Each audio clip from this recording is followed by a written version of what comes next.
Good. From here, Ralph's trying to pass the guard. As Ralph comes forward to pass the guard, I would always recommend that you're on this cross face, of course, trying to get that inside knee in. Maybe he's past that inside knee, and he's coming forward with his weight and really digging that cross face. I always recommend to stay true to this cross face and disallow this position. Once that connection is made, it's very difficult in a completely different scenario. So as Ralph comes forward and he's pressuring with that lead arm, stop that lead arm from coming. He's going to continue to come forward. Once he finds the position where he feels, oh, okay, I can't go forward anymore, I'm stuck. A lot of times in this time, the person will circle that arm to the inside. And that's where I recommend you make a trap. So you're trapping his hand on the downside, pinning the tricep and holding this close. And I've been on this for a long time, and it's a very challenging position for the person on top to progress through. So again, Ralph's coming forward, you're stopping cross face. He's trying to dig close, or he's trying to get in close so he can dig that cross face and make that connection. He circles his arm. As he circles his arm under, you're trapping. Hold his tricep. Now from here, he's not going to have the possibility of gaining that connection with cross face. He can certainly neutralize the hip by pinning here, but it's really not going to be enough with the cross face or frame on his neck. So from here, then you can simply move your hip out and bring that knee back to the inside.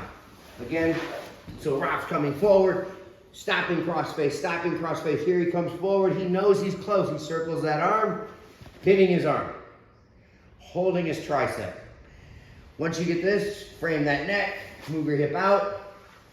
Easy for you then to get that knee to the inside. Another continuation that I have from here that I enjoy is he's coming strong with that cross face and you're stopping two hands. He circles his arm to gain cross face or to get out of that position, holding his tricep in this position. Now you can come over from the outside and pick his arm and pull his arm up.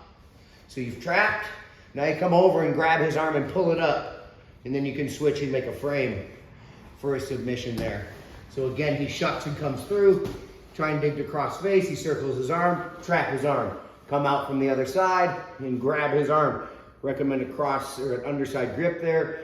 You can pull that arm out and then just switch grips. And immediately you have that submission there.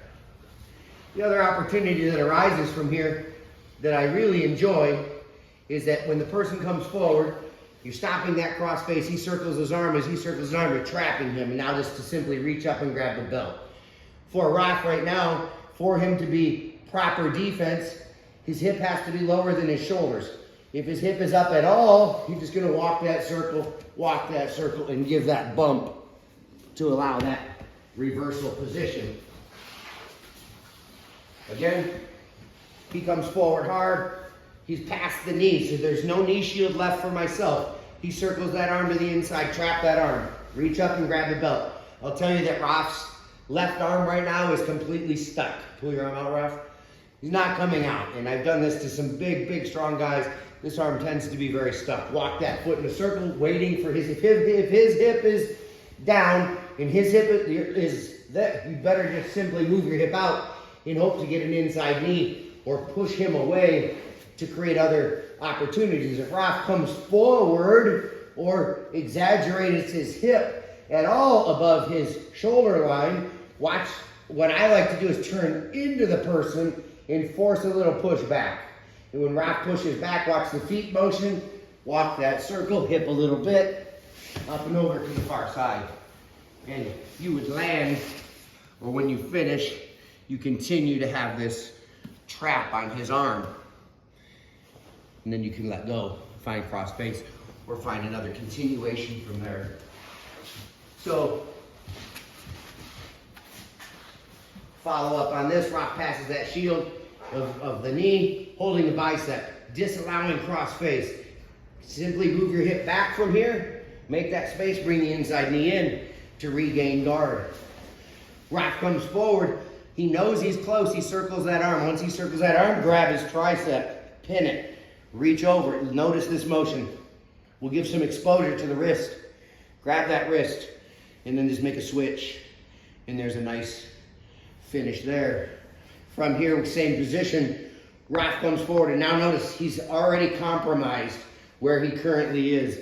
But the bottom person, I don't recommend you are flat. I recommend you're always turning slightly to face the person. Now you're just waiting for Raf to give you a little energy or show that hip above the shoulder, holding the belt, holding the lat or the back here for no gi. Let your body turn and walk away. Two thoughts from here. First thought is, he's perpendicular to me. I would recommend use the hip. If you can walk a straight line, now simply pull to turn the person. You can find yourself on top in that exact same position with that arm trap. And there's some great continuations that feed from here because of the trap of that arm. There's some great opportunities. So again, stopping that cross face arm, trapping their arm, and using that against them. Good luck with that.